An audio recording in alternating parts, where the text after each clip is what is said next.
Hi guys, welcome to this week's episode of On Air with me, your host, Abigail Ratchford.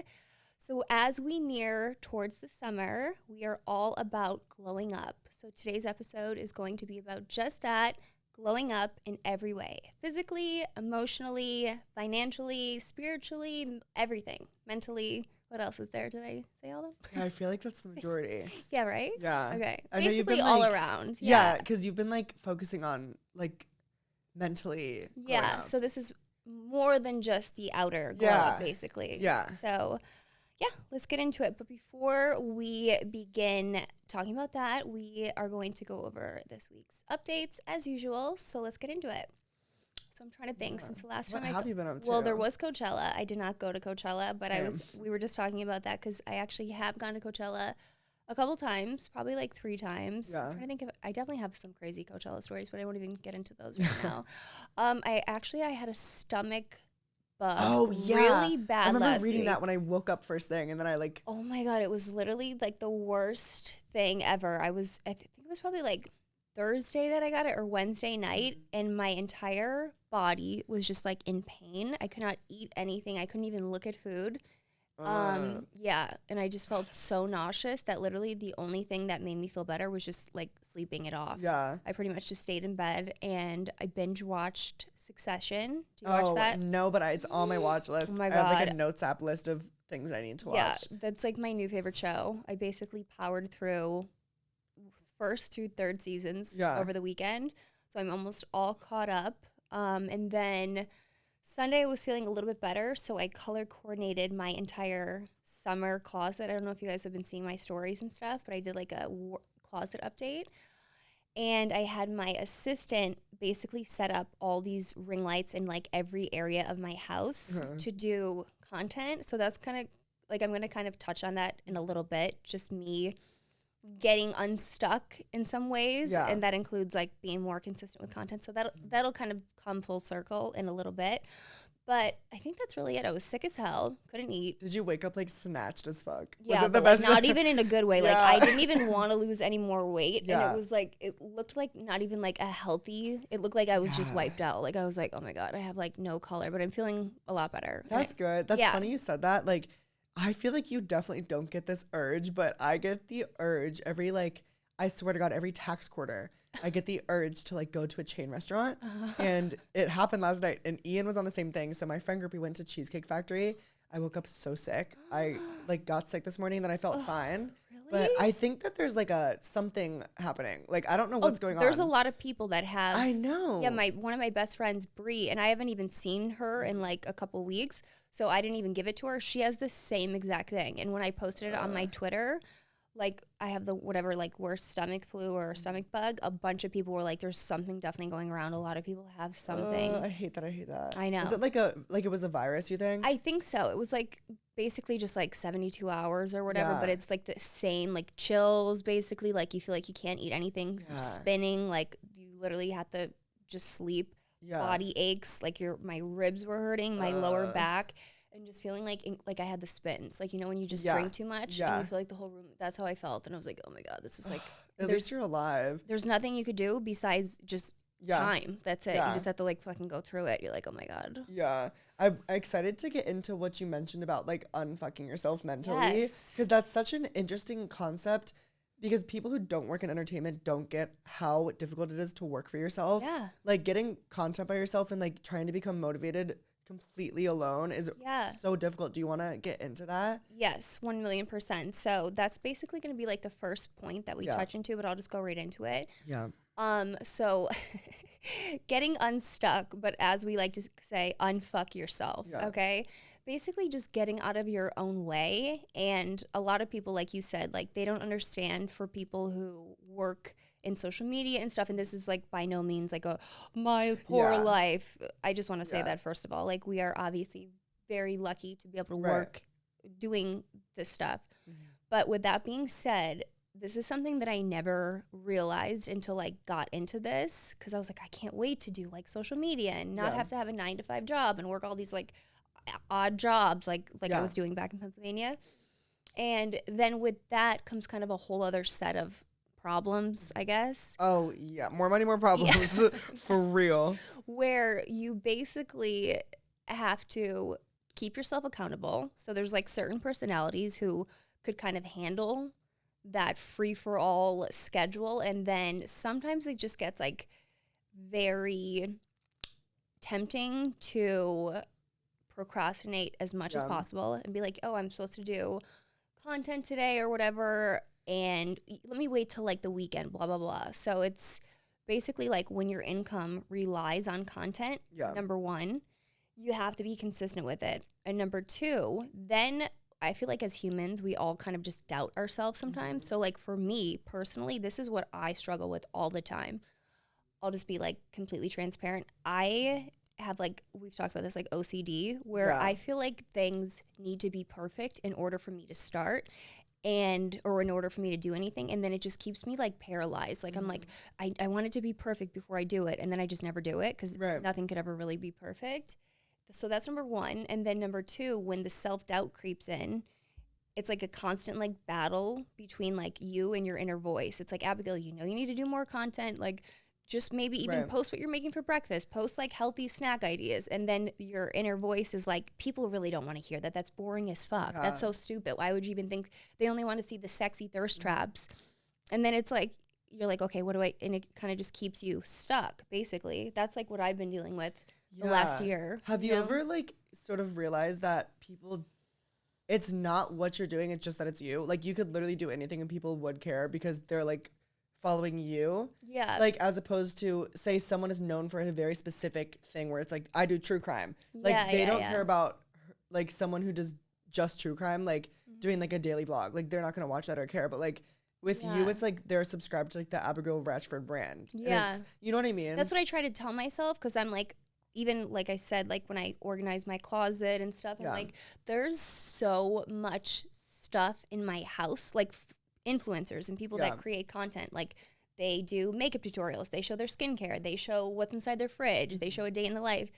All of those things, you know, we might like, or they might think are boring, but that's what I guess it means to be an influencer. Yeah. You know, show people whatever you do in your life. And I was just like, I have literally a gold mine in my house. I have so much makeup, so many products, so many looks I could put together, just everything. And I'm not even like using it at all, you know? Yeah, it's almost like so overwhelming because the workload as an influencer, this is me saying it, not you. So like you won't get the heat for this if there is any, but the workload as an influencer is just as much as a normal job. Yeah. It just looks more glamorous. Like getting to like post like whatever and being pretty, like it's so easy, but it's like you have to plan it out. You have to plan out the look. You have to plan out the makeup. You have to plan out the lighting. You have to figure this out. It's like photo composition. It's, you know, marketing. It's all of these things. And like, for sure.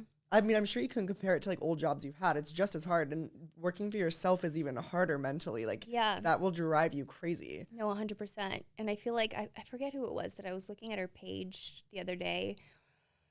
Somebody that I like to follow, but anyway, she was like breaking down like what she does per week or per day or something, and she doesn't even really, I forget who this girl is, I can't even think of her name, but she has maybe like 100,000 followers. But she was saying like what her day usually consists of, and it's like wake up, like do brand emails, something, go to the gym, post my workout, spend 2 hours doing like fun content around LA. Like today I went to the Polo Lounge for lunch. Like most people might think these are pointless stories, but when you're a content creator, like the fun lifestyle stuff, and usually we all live in LA for the most part. Like most people in this thing live in LA. She's like the fun, like going to Nobu in Malibu, going to the Polo Lounge, going to Rodeo Drive. That's like the eye candy that brings the viewers to your page. And then once they're there, like what you have of substance keeps them. You know what I mean? Do you almost feel like getting to do cool things like that almost get like ruined because you know that you have to make content out of it? Like you're not just going to Nobu to have fun with your friends. Like you're going to Nobu to get pictures and have fun with your friends, but it's like to get content. Like does that ever creep up on your mind where it's like, I have to do this thing so it feels like not as enjoyable? Like if you were to just go to lunch versus going to lunch to get content? Yeah, it hasn't been like that for a while for me, but when I was first building my brand, it definitely was like a lot more pressure. I feel like now I've kind of like established myself somewhat to a point that I could like loosen the grip a little bit on that. But when I was first starting, I was like, we can't even eat right now. Everybody take like the perfect photos. And I was like, this is like so stressful. Yeah, you know what I mean? And it like creeps into your everyday life because it's not like 9 to 5 I'm doing this. It's like 24/7 I'm thinking about it, which like, Yeah, of course. Do you think it comes more naturally now? Like instead of going with the intention to get content, you go with the intention to like do something fun and then you just get content too? I think so, but I think it's kind of like a double-edged sword for me because I'm like an OG influencer. I've been doing this for so long. But so things now are kind of different. Like now there's a lot of like change that's happened with social media. And again, like I used to only want to put up the best photos, professional photo shoots and stuff. But then that would mean I would post like 3 times a month. Right. Because I was like, I want it to be perfect. And now everybody likes the more candid, day-to-day. Selfie. Yeah, exactly. And I'm kind of still like learning how to navigate that, because obviously you have to like change and adapt with stuff. But sometimes it's like, okay, this is like, it doesn't need to be perfect. It doesn't need to be like, professional photo shoot, like with the studio and all this stuff. They want to maybe just see what you're doing in the morning. Like, so how did you like let go of that idea of perfection? Like, did you ever get presented with new information that could be beneficial to you and just shut it down immediately because you're like, I can't even readjust right now. Like, I want to keep doing what I'm doing. Yeah, kind of. That's actually funny you said that. So this, like, I don't post on TikTok at all. I feel like I know exactly what you're about to say. While I was homesick this weekend, I was like, okay, what can I do from bed? And I have like this to-do list that's massive that it makes my ADD way worse to see it every single day. But one thing that I've been really wanting to do are get ready with me TikToks. And again, I'm like, oh, why do I need to do TikTok? And I'm like, you know what? Like, that's what is hot right now. Like, you have to just change and adapt. And like, I'll probably end up loving it. And I'll probably have a huge following in like 6 months and be making money on that. And I'll be like, why didn't I start this sooner? Too, of course. Just for the record. Yeah. I feel like it's like a web. You just connect all of your things together, basically. But I was like, I know myself, like, if I really put energy into it, I'll probably be making, like, so much money on it in a year from now. And so I taught myself how to do the Get Ready With Me videos.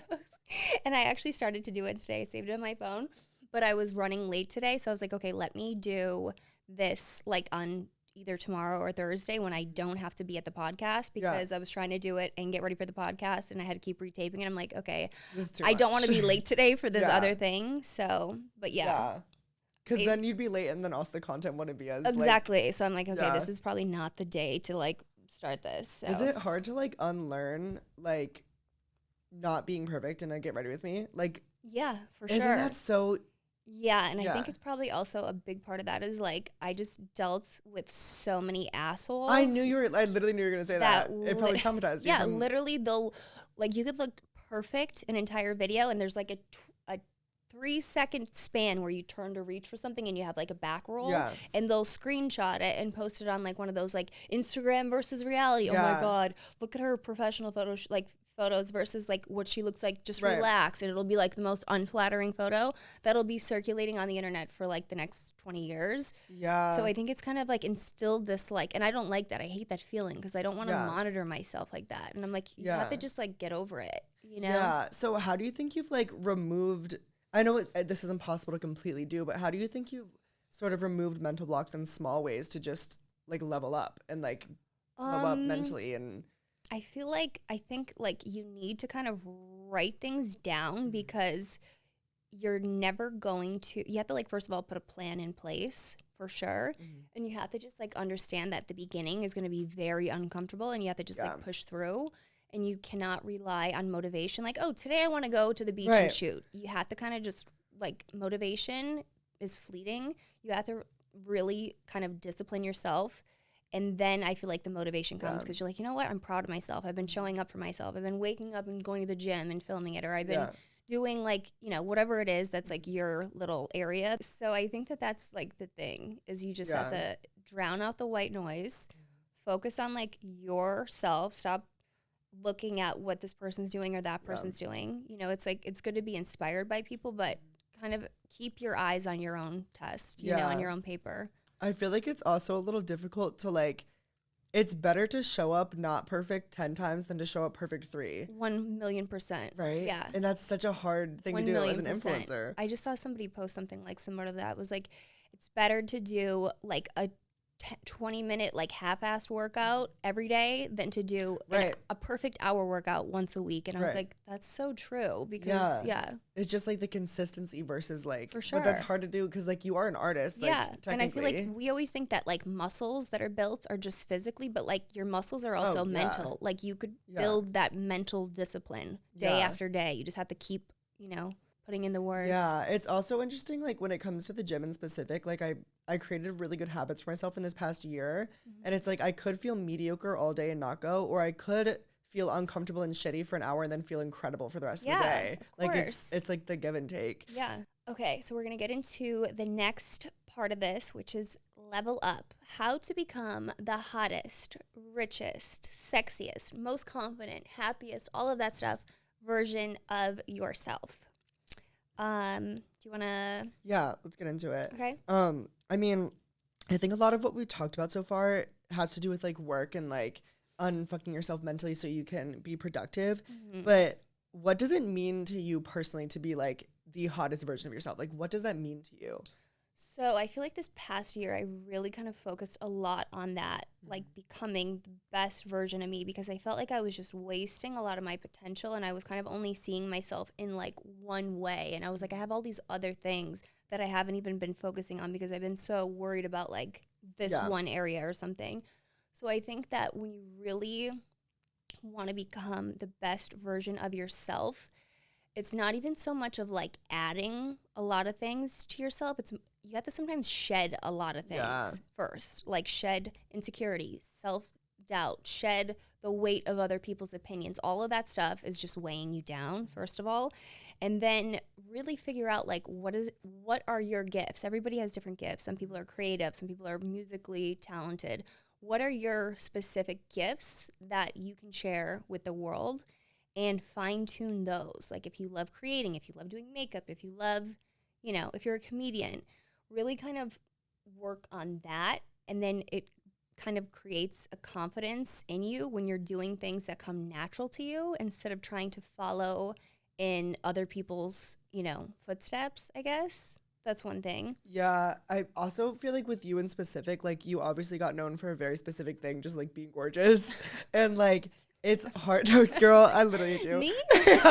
No, but like, it's hard to be like, okay, this is it. I'm going to like focus on this. This is working. And then it's like, oh, but I'm also like a really good daughter. I'm a really good friend, and I'm a great cook. Like it's hard to like embody all of those things. Like, did you ever find yourself like I mean, I guess you just said that, like sectioning off. Yeah, that's why, again, that's something that I really kind of learned this last year. I was like, there's so many things that I love to do that I don't even like share because I'm always just concerned about being hot or people, do they think and I'm like, I'm so much more than that. Yeah. Like somebody could tell me I'm not pretty and maybe they believe it. Like maybe I'm not their taste. Maybe they like blondes or something. And I'm like, okay, whatever, I'm not your taste. But I'm like, I know I'm funny. And I know that like those things are like universally true. Right.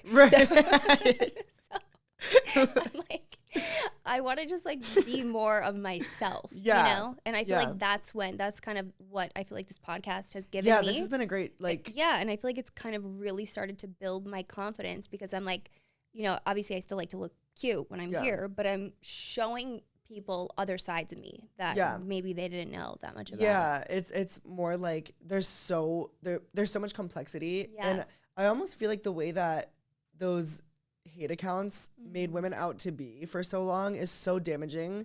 I mean, obviously, but it's so damaging to like the way that women are perceived because like it really makes you like look like you're 1% of who you actually are. Oh, yeah.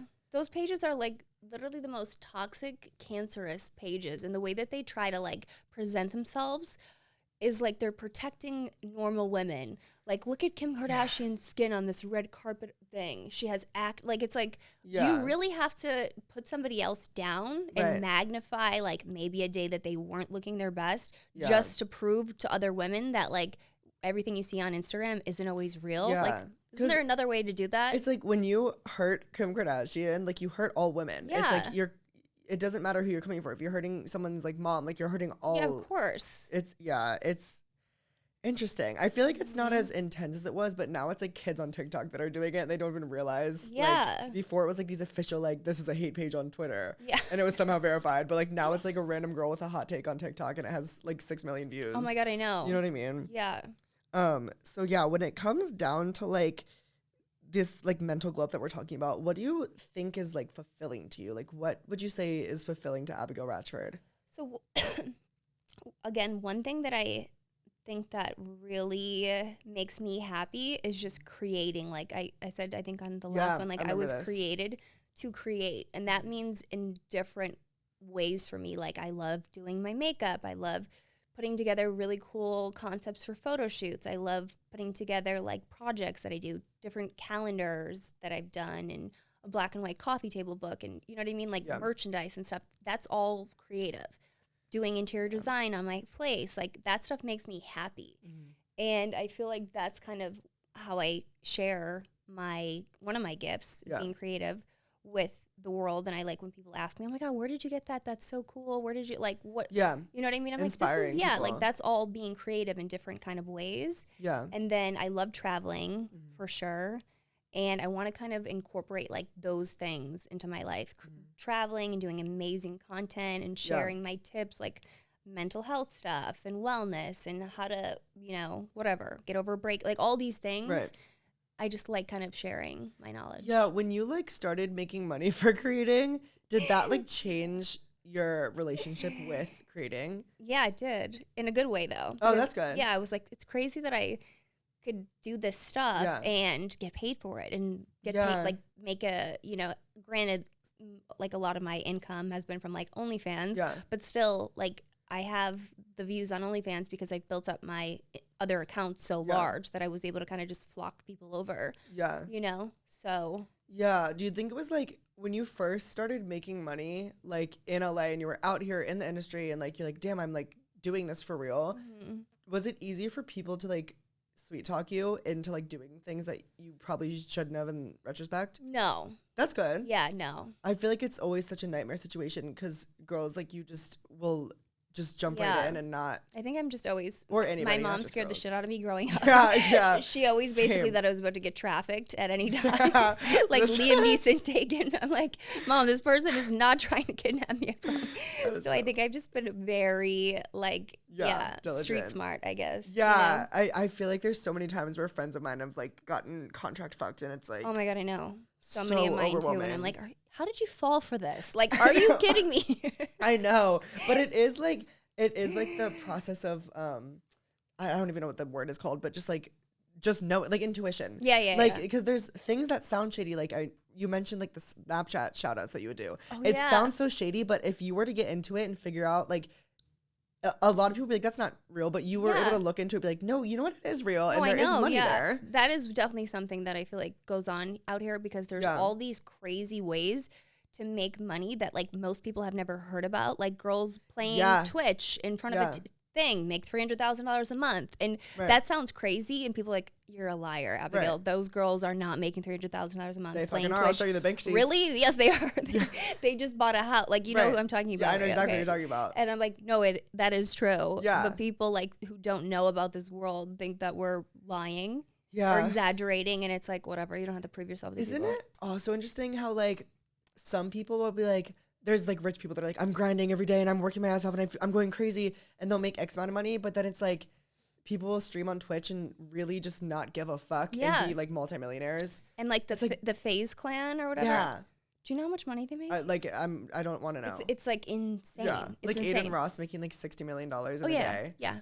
Like, I know people like, what? Life altering. That's like Jeff Bezos money. I'm like, yeah, close. Like they're going to be billionaires in like 5 years. Yeah. Another way of unfucking yourself financially is being like, I can literally be happy and make millions of dollars somehow. There is a way. Yeah, there is a way. There is a fucking way to do it. And if I start letting myself believe it, it will happen for me. Yeah. Like if I'm closing myself off to it, then obviously it's not going to fucking happen. Of course. And I feel like now that's like when people say, oh my God, social media is so bad and stuff. It's like, no, it's not. Like now more than ever, probably in the last, 10 years or 15 years or whatever since Instagram came out, there's been so many new ways for people to become rich. Right. Like before social media, you had to either be born into money, a genius, extremely talented, and be discovered, be like handing out your mixtape on the streets. Now it's like you have literally like the portal to promote yourself in front of millions of people, get discovered, you know? Yeah, it's like, it's literally so insane how like, I don't know, like the amount of people who somehow in a month from now could be a like millionaire, like literally just finding a random, like, oh, like finding Snapchats doing this thing Alex Earl. Yeah, literally. Insane. I'm like obsessed with her. Yeah. What's even more interesting to me is people who aren't influencers who figure it out somehow. Oh, and I it's know. like the random friend that you had in high school is now like, like has a house and you're like, what? Yeah. How the fuck did you do that? Like, and they're like, it literally wasn't hard. It's because I told myself I could do it and then I did. Speaking of that, so a couple of months ago, I think I was reading this like viral article about like, it was something about it was on TMZ about Jake Paul when he got paid for a fight. And then underneath it was like a link to Forbes did like something of like 2022's top earning influencers. There was 10 of them. Honestly, 7 of them I've never even heard of. Like some YouTube guy that does like weird like stunts with like a kid. I'm like, who are these fucking people? I've never even heard of them. Watching them. It's like 40 million a month. I'm like, what? Like I've never even heard of half of these people. Yeah, it's like terrifying. And not saying like they're not, you know, some of them have probably have never even heard of me, but I'm like, that's insane that these people figured it out.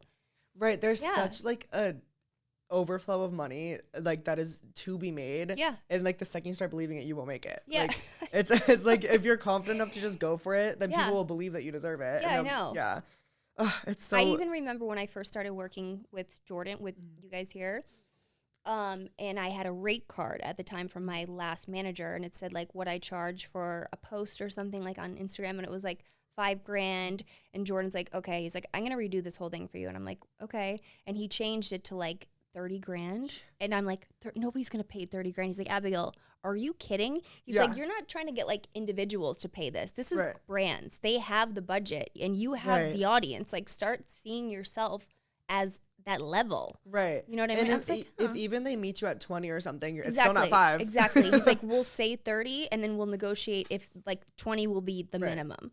But he's like, you say higher so that you have some room to like work with. Yeah. But he's like, I can't believe you were charging $5,000 for a post. He's like, I literally want to slap you right now. But then it's like, well, at least you're not making 5. No, like, I know, yeah. If you go out confident 30, you get 20, slay. Like, perfect. I'll take it. Yeah. So you've never really been like a people pleaser like that. Like you've just. In that sense, no. But I feel like in other ways, yes. Like I definitely had a lot of friendships in the past where I felt like I was always the one that like, I always kind of somehow by default, or maybe even not by default, but I always have been like the leader of the group, kind of. Same. Yeah, and I love also, again, everything over the top. So like for my friends, I would throw them huge parties. I would pay out of my pocket like $3,000, like whatever. And then when it would be my turn, like nobody would do shit. I know exactly. And I'm like, really, guys? Like, and do you ever see like those quotes that it's like sometimes like the planner needs somebody to plan for them. Sometimes the like comforter needs somebody. The funny friend and is laughing. Yeah, and I'm like, that's how I feel fucking all the time. Like, where are you guys when it's like, when I need people? Just because I'm always like the strong one doesn't mean I never need somebody to like be strong for me. So I feel like the last couple of years I really kind of shed a lot of people like that in my life. Mm-hmm. And I was just like, you know what? You can't like fix people's problems. Like even sometimes things with like my family, some of my siblings like one of them that I don't really talk to was just like a mooch with me and is older than me. And I was like helping him out financially. And then when I stopped, he was like mad at me. I'm like, just because I make money doesn't mean I need to fucking support you. I have family like that. Like my dad would help out and then when he never talked to him again. Yeah, and then when he stops, they're angry. It's like, who else is helping you out? Nobody. Yeah, and you know what's crazy is like there's 2 types of people. You can help one type of person out of a spot. Mm-hmm. They get out, they're grateful. One day they pay you back times 10 in a way that maybe isn't even money. Yeah. And then the other person doesn't do anything with it. Yeah. And then they don't get it anymore and they're sitting around miserable just getting their shit paid for. Oh, I know. And then they have no money and they're miserable. That's what, I'm saying this because my brother probably doesn't even watch this, but my mom will see it, but she knows. Yeah, like my brother, I was helping him pay because he wanted to get a certain degree. Mm-hmm. Like he wanted to go back to school, get a degree so he would end up making more money. So I was sending him like $2,000 a month. Yeah. Literally, this is 8 years ago. And he's like 8 years older than I am with a kid and a wife. And then I found out he didn't even get the degree. He went and bought like 2 pit bulls. And I'm like, you're a loser. You are literally a loser. Like, it's so scary when people think that by association they're entitled to what you're doing. Yeah. And it's like, no, like, just because you know me doesn't mean like, yeah, that's really overwhelming. And then this year on my birthday, he didn't even say happy birthday to me. My birthday's February 12th. I get a text from him on the 13th. Hey, Ab, could you spot me $300? I'm broke. And I just blocked him. And I'm like, I had to tell my mom. I'm like, Mom, just, you know, I blocked blah, blah, blah. For my own sanity. Because I can't. Well, first of all, it feels shitty, but that probably was the best thing to do. For sure. Do you like feel good about She those agrees. Things now? She's like, don't. She's like, honestly, she's like, I'm so angry. I want to call him and scream. I'm like, don't even. Wait, I wish you happy birthday, right? Yeah. Okay, good. Now I'm like thinking, I'm like, shit. No, now that I think about it. I'm like, fuck. No, okay, that's good. Wait, because it also goes hand in hand with like, do you block them, do you not? But also like being lonely versus being around people that don't really care about you. Yeah, and that's the thing. It's like when I I wouldn't say, like when I lent him money, I knew he was never going to pay me back. Yeah. But I did think that he was going to get his degree and better his life. Yeah. But when he didn't, and then was also ungrateful and just like people like him, they don't learn. They don't take help and go with it. They don't take it as like a launching pad to make themselves better. They just, it's like a toxic cycle, and sometimes you just can't choose your family. And I was like, honestly, sorry, I got to go. You got to figure it out. Because the best lesson he can get isn't from getting the money, it's from figuring it out. For sure. Own. Like, I would be doing him a disservice if I swooped in to save him again. Learn from it, like hit rock bottom, you'll get yourself out of it, you know? I used to resent my dad so much for this exact thing, because I'm not trying to say this in like a annoying way, but he is very rich. Mm-hmm. He like paid for my college, literally incredible. Not everyone gets that opportunity. Yeah. But I took all of my bills by the age of 20 and I pay everything by myself. And people are like, damn, you aren't mad? Like, he could pay your bills times 20 and not even notice. And I'm like, I used to be annoyed at that, but I would be such a shit fucking person right now. I wouldn't have a job. I wouldn't be like here. I'd be back in my hometown. Yeah. Probably be fat somehow. I don't know. But you know what I'm saying? Like that tough love, which isn't even tough love. It's just like, you're not entitled to people's shit. For sure. And like my two younger siblings, there's 7 kids in my family, but my 2 younger siblings, I helped them also. So my brother, but they appreciated it. Yeah. Like my brother Nathan, when he was in college, he wanted to live in an apartment with his friends. And, I lived in an apartment when I went to college too, and I think I told you this. The rent was like $350, my portion, and it was hard for me. It was hard for me to come up with it. I had a bartender at night because I lived in a house with 4 girls, so the house was like $1,200 or something. But my portion was $350, and all the other girls' parents helped them. But my parents were like, "If you want to live there, you got to figure it out."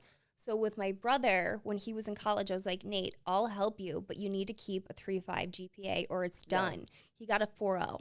Wow. Yeah. And like, he appreciates, you know what I mean? Yeah, that's better than getting paid back. Yeah, hopefully one day he does, out of like 5 years from now, he's like, you know what, thank you. Like, here's X amount. No, he's doing like, he works for a magazine now. He's like killing it. But like, he appreciated it. I was like, I never got that like luxury in college. And I was always stressed between classes trying to go work and make money. I was like, I want you to completely focus on your schoolwork. Don't focus on the money. I'll take care of that. But you need to keep this GPA. And he literally got even better. And I was like, that's what I like to see. Right. Because I guarantee if your parents had paid for your shit, it would spiral effect. And somehow you wouldn't have hustled. You wouldn't have. I probably wouldn't be here. Yeah. Yeah. Like, it was like a chain reaction of things that I learned to do for myself. Yeah. Isn't it crazy how you can realize like down the road, like, oh, that was the right thing, even 100%. Though like in the moment it's like, I just want my parents to pay I'm like, for me. I fucking hate this. I wish my parents were really rich, or I was like an only child. Why do they have to have 7 kids? And then the people that you do know that get their shit paid for are the worst fucking people. Oh my God. I don't know. So we are going to go into some of the social media, Instagram questions coming from you guys that I think I prompted this like last week or something. So I'm going to pick a couple of my favorites. Let's get into it. Okay. So when you find yourself in a shitty mental position, how do you get out of it? Like, what's your routine? So I would say sometimes like the worst thing you can do is try to fight it. Like, you have to kind of just accept it and understand that feelings are temporary. Some days you might be so happy. Sometimes you might feel like shit or depressed or like lonely or whatever.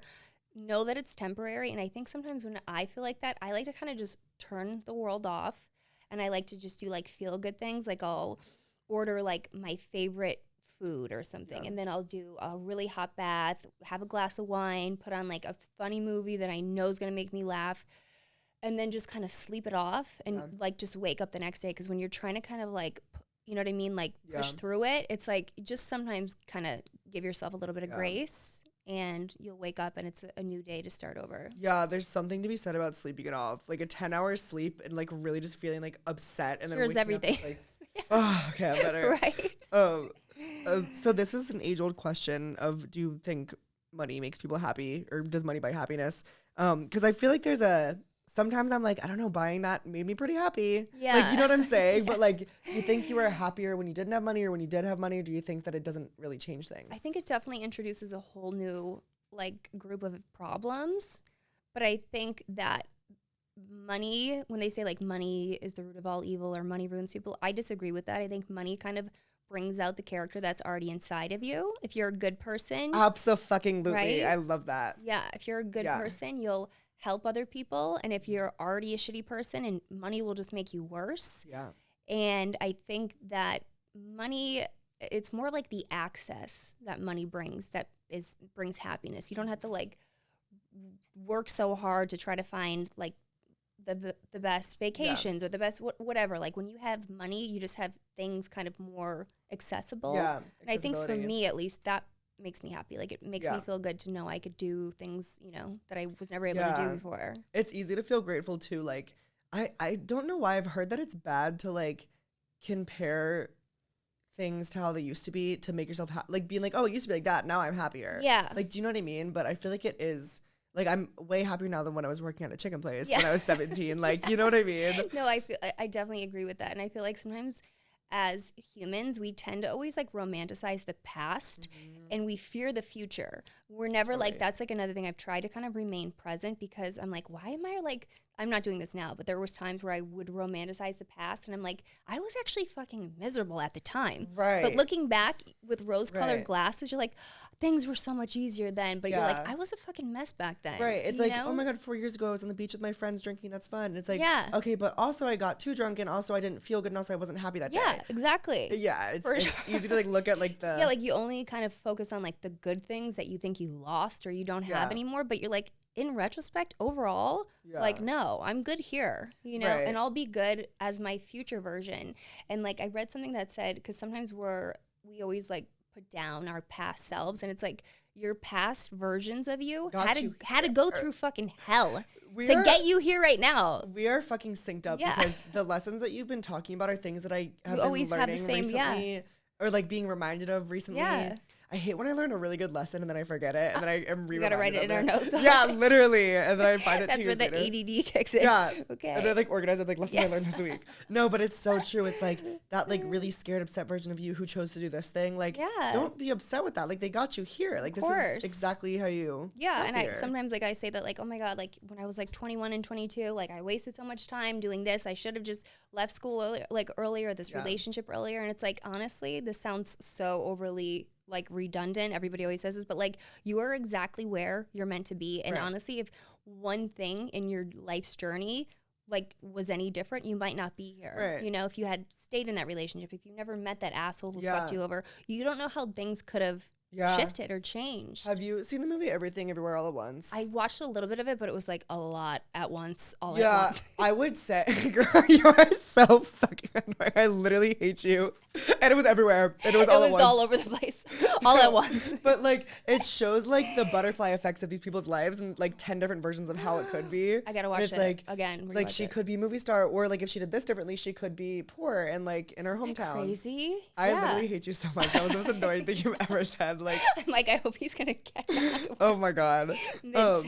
Let's do, okay, so for the last one, so why do you think it is so hard for people to break that mental barrier and just boss up? Because like, I feel like we always kind of seek like the familiar, even if it's negative. Like if we're always used to being miserable, sometimes we'll stay in that miserable loop just because it's comfortable and familiar. You know, we always fear the unknown.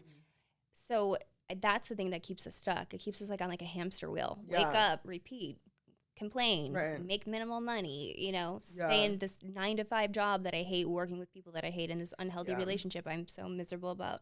But it's like when you break out of that, and you just go out on a limb, that's where growth happens, you know? Yeah, like the terrified feeling that you get trying to switch things up is so much better than like For familiarity sure. of Yeah. things that you don't. You gotta just roll the dice. Yeah. You know. Yeah. No risk, no reward. Yeah. Okay, so that wraps it up. I hope you guys took away some good tips of mine for getting your ultimate glow up, guys. And remember, the best is yet to come. I'll see you guys next week on Air. Bye.